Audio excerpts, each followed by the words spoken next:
If you asked anyone about Mia, they'd tell you the same thing. She was incredible.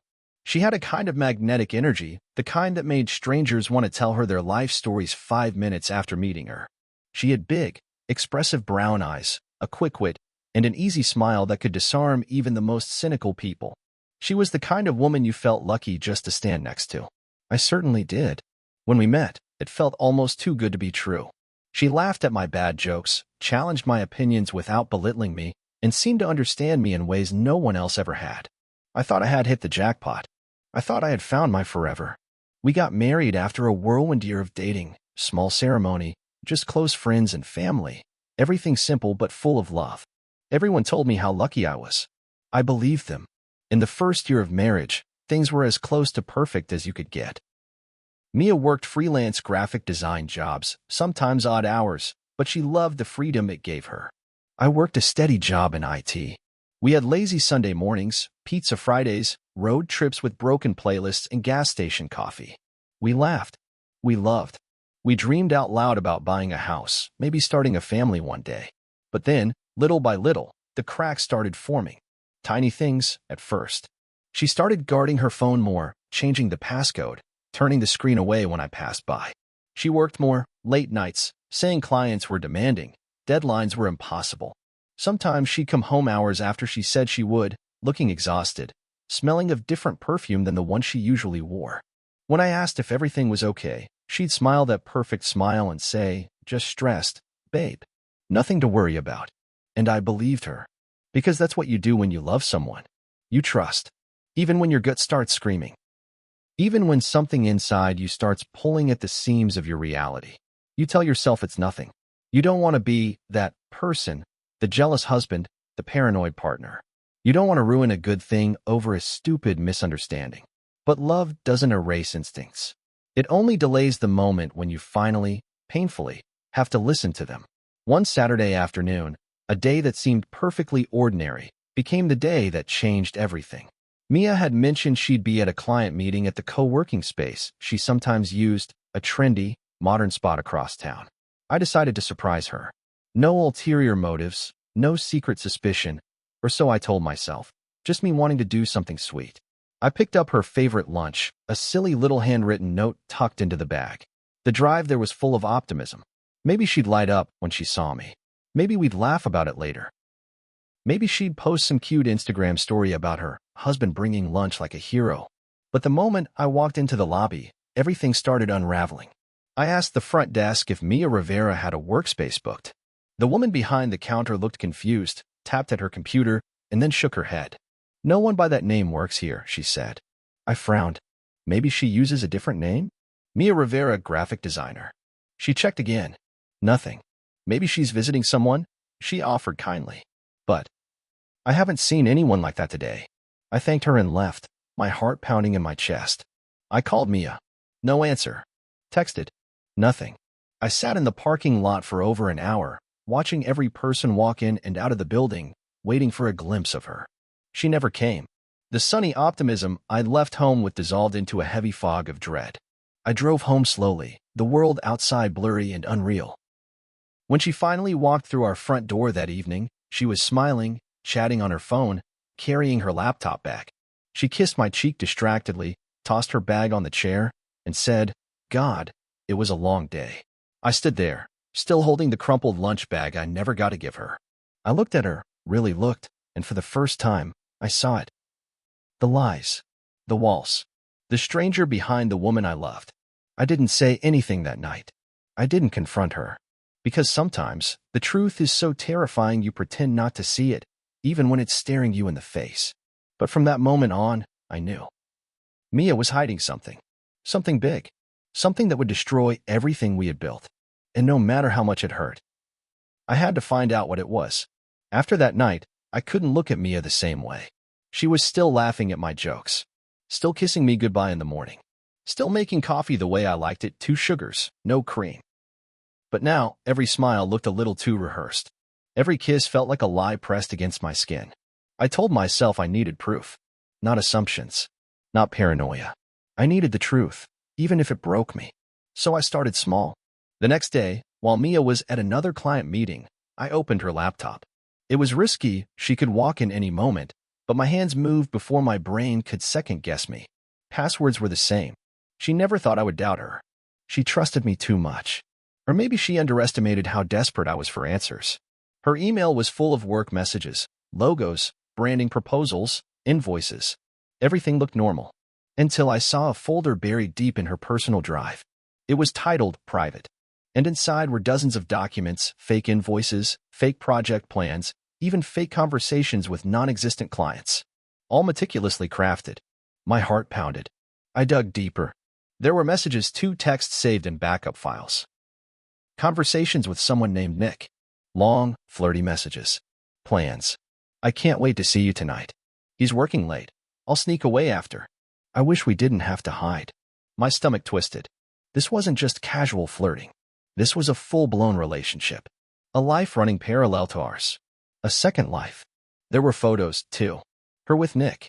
At bars, at cozy restaurants, at a beach I didn't recognize. Her smiling, a smile I hadn't seen directed at me in months. I slammed the laptop shut, breathless. I felt sick. Betrayed. Stupid.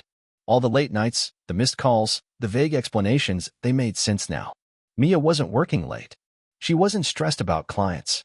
She was building another life while pretending to be my wife. That night, she came home like nothing had changed. She cooked pasta, told me about her difficult client, laughed when I barely responded. I watched her from across the table, feeling like I was seeing a stranger wear my wife's face. I wanted to scream. I wanted to demand answers. I wanted to throw her phone into the wall and watch the lies shatter. But instead, I said nothing. Because now, I needed a plan. A confrontation wouldn't be enough. I needed to know everything. How long it had been going on. How deep the lies ran. If anything we had was ever real. Because once you start pulling at a loose thread, you have to be ready for the whole thing to unravel. And I wasn't ready to lose everything. Not yet. The next few days, I lived a double life of my own. By day, I was the same husband Mia expected, quiet, agreeable, playing along with her carefully crafted reality. By night, I became something else entirely. A detective, a man desperate for answers, even if they shattered everything he knew. I started with her calendar. She had always been meticulous, color-coding her schedule. But now I noticed entire blocks labeled client meetings that didn't match the emails I'd seen.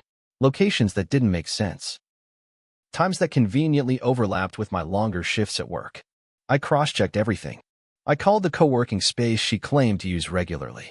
They hadn't seen her in months. I checked her Uber history from a shared iPad she forgot to log out of. She hadn't been going downtown. She'd been going to the other side of the city, to a quiet suburban neighborhood I didn't recognize. A neighborhood where Nick lived. I found his address through one of the emails she'd sent, an invoice for consultation services sent to his name. It didn't take much digging to connect the dots. Nick wasn't just some fling. He had a house, a golden retriever, a life. And somehow, Mia had built herself a place inside it. Saturday came. Mia told me she had an all-day branding workshop. I nodded, kissed her goodbye, and waited exactly 15 minutes before getting in my car. I drove across the city with my hands shaking the entire way. I parked a few houses down from the address. A cozy 2-story home with a green lawn and flower boxes in the windows. I waited. An hour passed. 2. And then she appeared, walking up the driveway like she belonged there, wearing jeans and a soft sweater I had never seen before, carrying a bottle of wine and a bag of groceries like it was the most normal thing in the world. Nick opened the door. He smiled, my wife smiled back, and they kissed. Not a casual kiss. Not a see you later peck. A deep, familiar kiss. Like two people building a life together. I sat frozen in my car, fingers clenching the steering wheel until my knuckles turned white. Tears blurred my vision, but I refused to cry. I needed to see this. I needed it burned into my memory, so there would be no more doubts. They disappeared inside. Lights flickered on. Shadows moved in the windows. Laughter floated into the night. And I realized, with a sickening jolt, that this wasn't an affair. This wasn't a mistake. This was a second life. A deliberate, carefully woven tapestry of betrayal. I don't remember driving home. I don't remember how long I sat in the dark, staring at the walls of our apartment, the framed wedding photos, the vacation souvenirs, the fake life she had built with me. All I remember is the hollow, echoing thought pounding through my skull. How many lies had I lived without knowing? How long had I been just the understudy in Mia's perfect performance? Was any of it ever real? The next morning, Mia came home smiling, humming softly, placing her workshop materials on the kitchen counter. She wrapped her arms around me from behind and kissed my cheek. "Miss me?" she teased. I stared straight ahead, my heart like ice. The old me, the trusting, foolish man she married, was gone. And the man standing here now was ready for the truth. All of it. For a moment, I stayed frozen, her arms still loosely around me, her cheek pressed against my back like nothing had changed. Like she hadn't just come back from him. I closed my eyes, swallowed the bitter taste rising in my throat, and gently pulled away. "Mia," I said, turning to face her fully. "We need to talk." Her smile faltered. She tried to cover it up quickly, brushing a strand of hair behind her ear, but I saw it, that flicker of fear, that flicker of guilt. "Of course," she said lightly. "What's on your mind?" I picked up the printed Uber receipts from the counter, the ones I had quietly collected. I placed them on the table. I placed a photo next to them, one I had taken from my car window. Her and Nick on his porch, locked in an embrace. Her hand trembled as she reached out for the papers, her eyes scanning them quickly, too quickly, like she already knew exactly what they said. When she looked up at me, her face had drained of all color. "Mia," I said, my voice barely above a whisper, "how long?" She didn't answer. So I asked again, louder this time, my heart pounding against my ribs. "How long have you been living two lives?" Her mouth opened, but no words came out. The silence between us stretched until it felt like it could shatter the walls. Finally, she sat down, slowly, like her legs could no longer hold her weight. "Almost a year," she said, voice small. "A year. 365 days of lies. Of pretending. Of kissing me goodnight and then sneaking into another man's arms." I gripped the edge of the table to keep myself upright. "Why?" I choked out. "Why him? Why this?" Mia covered her face with her hands, shoulders shaking. For a second, I thought she was crying, but when she looked up, her eyes were dry. Empty. "It wasn't supposed to happen," she said. "At first, it was just fun. A distraction. I felt trapped here. Trapped in this life we built. You were always so steady, so predictable. And She broke off, running a hand through her hair in frustration. "I didn't know how to breathe anymore," she said. I stared at her in disbelief. "So you decided to suffocate me instead?" She flinched. "It wasn't about hurting you," she whispered. "Then what the hell was it about, Mia?" I exploded, slamming my fist against the table so hard it rattled. All the pain, all the betrayal, all the heartbreak poured out of me at once. Was I just a convenience? A backup plan? Was our marriage just some boring little safety net you could fall back on while you played house with someone else? She didn't answer. Because she didn't have an answer that could fix this. There was no justification. No excuse. No apology that could rebuild the trust she had ground into dust. I leaned closer, staring into the eyes of the woman I had vowed to love forever, and realized I didn't even know her at all. "You had a choice," I said, voice trembling. "You could have told me you were unhappy. You could have asked for a divorce. But instead, you chose to lie, to live two lives, to make a fool out of me." Tears welled up in her eyes then. But they were too late. The damage was done. I picked up my keys from the counter. "I'm done living in a lie," I said, my voice flat. "I deserve better than being someone's second life." As I turned toward the door, Mia stood up, panic flashing across her face. "Wait," she cried. "We can fix this. We can go to therapy, we can." I stopped her with a look. "You broke something that can't be fixed, Mia," I said. "Not with therapy. Not with promises. Not with anything." And with that, I walked out the door. No dramatic goodbye. No final embrace. Just the heavy, crushing silence of a life ending. Not with a bang, but with a truth too big to ignore. The first few days after leaving felt like I was floating outside of my own body. I crashed at a friend's spare bedroom, surrounded by boxes I couldn't bring myself to unpack. Everything smelled unfamiliar. The walls were blank. The air was too quiet. I kept waiting for the anger to fade, for the sadness to lift, but they didn't. At least, not right away. There were nights I lay awake, staring at the ceiling, replaying every moment of our marriage, searching for the signs I missed, the cracks I had ignored, the smiles that were never quite real. There were days when I wanted to call her, to hear her voice, to ask her why one more time, even though I knew no answer could fix what she had broken. But I didn't, because somewhere, deep beneath the grief, something new had started to take root. Pride. Not the arrogant kind. The quiet, stubborn pride that comes from choosing yourself in a world that begged you to settle for less. I had walked away from someone I loved because I loved myself more. And that mattered. I filed for divorce 2 weeks later. Mia didn't fight it. She didn't show up at the meetings with her usual charisma or clever smiles. She was small, tired, a ghost of the woman I had once thought was invincible. I felt sorry for her, in a way. But mostly, I felt sorry for the version of me that had spent so long loving someone who wasn't willing to be honest.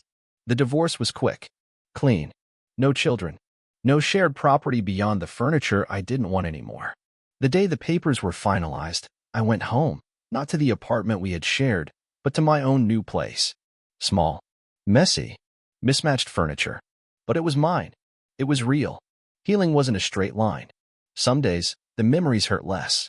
Other days, I still woke up reaching for someone who wasn't there. But slowly, painfully, I built a life that didn't include her lies. I took up hobbies I had abandoned, started running again, learned to cook meals for one, traveled to places I always said I'd go someday. I found pieces of myself I didn't even know I had lost. And eventually, months later, after enough time had dulled the sharpest edges of betrayal, I met someone new. Someone who didn't make grand promises. Someone who didn't wear a mask. Someone who showed up for the messy, complicated, beautiful parts of life and asked me to do the same. It was terrifying to open my heart again, but it was worth it. Because this time, I wasn't choosing someone who made me doubt myself. I was choosing someone who made me feel like home. Looking back now, I realize Mia taught me the most painful lesson of my life. But she also gave me something priceless. The understanding that love isn't about grand gestures or perfect smiles. It's about honesty. It's about choosing each other every single day. And it's about knowing that real love never asks you to live a lie. I lost a marriage. I lost the future I thought I wanted. But in the wreckage, I found something better. I found myself. And this time, I'm not losing him for anyone.